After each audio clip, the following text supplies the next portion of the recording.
What does music look like? When what you see and what you hear align, it makes the mind smile. When sound and visuals feel connected, everything just makes sense. I've worked as a motion designer for the past 6 years, mostly for the music industry. Along the way, I've picked up a few tips and tricks to help you create your best work. These are not strict rules which you must follow to create good work, but understanding the rules and principles helps you to know how to break them. This video is supported by sourcelab.shop. Your support helps make videos like this possible. Your favorite music video doesn't just react to the technical elements of a song, it amplifies the emotion behind it.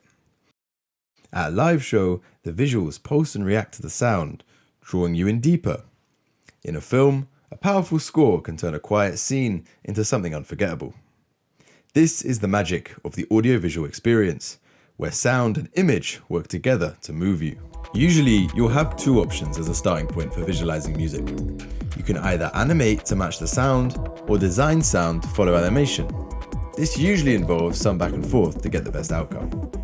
In this video, we're focusing on the first approach, how to visually interpret existing audio in a way that feels connected, expressive, and intentional. By mastering this technique, you'll be one step closer to breaking into the music industry and elevating your skills to a professional level. Number 1, listen. This may seem obvious, but when I say listen, I mean close your eyes, really hear the sound, and imagine what that sound might look like. You want to start by listening to it as a whole, in a broader sense. What mood or emotion does this song make you feel? Is it happy? Sad? Does it make you feel like you want to destroy something? Does it have an ethereal, space-like feel? Or can you imagine yourself floating on a cloud while listening to it? These are all cues that will influence the overall direction of the visual, in both the design and the motion. It helps to write these down as overarching moods to lead the project in the right direction. We also want to break the sound down, listening to its different layers and textures, identifying the instruments used, and exploring how they can translate into visual cues. Are they high, low, deep with bass, or light with treble? Is it lo-fi and grainy, or polished and clear? Of course, we don't need to visually show each and every different component of the sound, but for the ones we do, we will want an appropriate motion that creates synergy between the sound and visual. For example, we can visualize something that has a lot of fast-paced bass as a heavy and bold movement. Maybe a certain sound is sustained, the track has a lot of reverb or notes that fade into the next. Could we create a trail of motion for this? Or use the actual echo effect in After Effects? A hi-hat sound is usually very light and short-lived, also not commonly a prominent part of a song or sound. Could we use a light pulse or glow for this?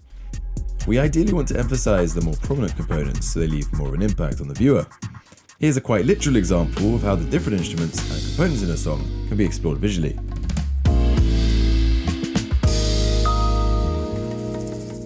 Number 2, rhythm and flow.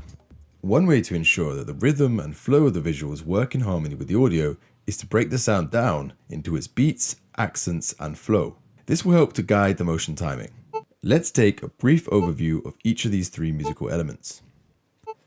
The beat is the steady pulse that keeps the rhythm moving, like a heartbeat, forming the foundation of the music. Beats can be visually represented through time movements, cuts, or visual pulses, e.g. an object bouncing or scaling up on each beat. A good free plugin to use for this is Beat Grid by LUXE. It works by creating keyframes in time from the BPM of the sound, which you can then sync in time with your own animation keyframes. You can also animate an object or effect in real time, double time, or half time. It all depends on the mood and energy you want to convey. Accents are the emphasized beats or notes that stand out, adding energy and impact. In animation, accents can trigger exaggerated movements, sudden cuts, or flashes of light that can match the emphasis. In this example, we can add movements on top of the constant beat to emphasize the accents. Flow is the overall movement of the song, how smoothly or dynamically it transitions between sections. In animation, beats create rhythm, accents add punch, and flow determines how everything moves together, shaping the visual feel of the music. This example, a recent Dreaming vinyl animation, illustrates the movement of elements between beats and accents, appropriate for its fast BPM and high energy percussion. The occasional pause gives the viewer a moment to process the visuals, whilst responding to the accents. On the flip side, this example focuses more on the imagery, with subtle movements to match the mellow music. Rhythm is the thread that ties beats, accents, and flow together. Think of rhythm as the heartbeat of the sound. Beats give it structure, accents give it personality, and flow gives it direction. Together, they help you understand how the sound moves, and that's what you want to reflect in your animation. We can also use easing and anticipation to mimic how sound naturally builds and dissipates, as well as to aid the overarching energy and mood of the animation. We generally use smoother easing for a mellow sound, like this. Harsh easing, or ease out, ease in, can be used for sound with more energy that has a faster BPM, like this. And we can even use minimal easing for something more experimental, like this. We might want to experiment with combining different frame rates to let these principles coexist. Here we have a low frame rate of about 6, working with a higher frame rate of 24. Number 3. Layering. Sometimes keeping it super simple with just a single layer of animation can be effective. Other times, combining multiple animation techniques in harmony with the sound can create a more dynamic result. Let's take a look at this example. Here we have a multitude of different effects going on. Some are design based, like the glow, the compound blur, and the dashed lines. These all work to ensure the style is aligned with the sound. We've then used an ease out with a harsh explosion of elements to hit that first cue. Then, for the drop, we need something engaging to surprise the viewer, just as the track does.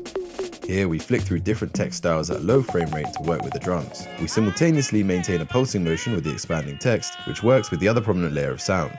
And then we can chuck some effects over the top, such as a compound blur, which only blurs certain areas of the design using a blur map. This adds a dreamy effect to the composition, which mirrors the mood of the track. On the other hand, this streaming vinyl example predominantly uses a very primitive but effective technique, frame-by-frame animation. Personally, I think frame-by-frame is the most human form of animation that ultimately has the most flexibility. It just depends on whether you have the time to do it, as it tends to be a hugely labor-intensive process. I often create my own little frame-by-frame elements to enhance projects that have a handmade feel. I recently went through the long process of drawing out over 100 of these little doodles, which are for sale in my store. It really does save a huge amount of time having a bank of these animated doodles that you can pull from whenever you need them. And they work as a great way to add a more human and organic feel to your projects. Head to sourcelab.shop or find the link in the description. Your support makes videos like this possible. Number 4. Audio reactivity. Have you ever watched an animation that not only feels right with the music, but also precisely matches the elements of a sound? Whether it's subtle movements following a melody, or bold sharp cuts hitting a beat, this more generative, mathematical approach to visualizing sound can be perfect for live visuals, lyric videos, and visualizers. For sound reactive animation, After Effects can be used to automatically respond to the audio. With expressions and audio keyframes, you can drive movement, effects, or color changes based on sound. I used a lot of this technique in a visualizer I did for Georgia Smith. I used an After Effects expression to link many different properties to the sound, so that they move automatically based on the audio amplitude. Let's say we want to link the scale of an object to the audio amplitude. The first 2 digits are the audio range, which is 0 to 40, and the second 2 digits are the range of scale, which is between 50 and 100%.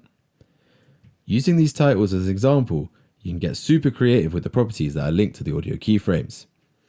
Here, I am converting the audio to keyframes like so, deleting the left and right channels and adding the expression. Then we can enable time remapping, leave just one keyframe, and pick whip the time property of your animation comp to the audio keyframe data. The values will need tweaking to suit your animation. Now the time remap is set up so that when the audio amplitude moves between 0 and 50, the animation scrubs between 0 and 2 seconds of the clip. After Effects can be good for basic automatic audio reactive motion. However, programs such as Touch Designer, Synesthesia, and Processing offer real-time, interactive, and generative capabilities that After Effects can't. Touch Designer creates live, audio reactive, and data-driven visuals that change in real time, perfect for installations and performances. Processing, on the other hand, is great for code-based generative art and algorithmic animation, making it ideal for experimental motion design. Unlike After Effects, both tools allow for live sound analysis, interactive input, and procedural 3D animation without pre-renders. While harnessing the power of all 3 programs together would be great, I stick with After Effects because I like having precise control over every element. Plus, it's super versatile when it comes to animating with sound, so it covers most of what I need. Number 5. Experiment. When it comes to animating sound, don't be afraid to get weird with it. Not every visual element needs to literally match what you're hearing. Sometimes the most interesting results come from interpreting the sound in unexpected ways. A subtle bass hit might trigger a huge visual impact, or a loud crash might be followed by total silliness. Play around, break your own logic. Animation is as much about feeling as it is about form. The best stuff often comes from just trying things out without overthinking. Mess with effects you wouldn't normally use. Push keyframes too far. See what happens when you let randomness into your workflow. You can always dial things back later, but giving yourself room to explore is where the magic starts. The more you experiment, the more you'll develop a unique voice in how you visualize sound. Thank you for watching. I hope you picked up some ideas to help level up your audiovisual animations. If this gives you any ideas for your next project, hit like so I know to make more. Drop a comment if you'd like a rundown of this title animation. And if you want to support the channel and what I'm doing here, check out sourcelab.shop. I've got a bunch of tools, textures, frame-by-frame elements, and some free resources that might help you on your next project. Links in the description. I appreciate you being here. See you in the next one.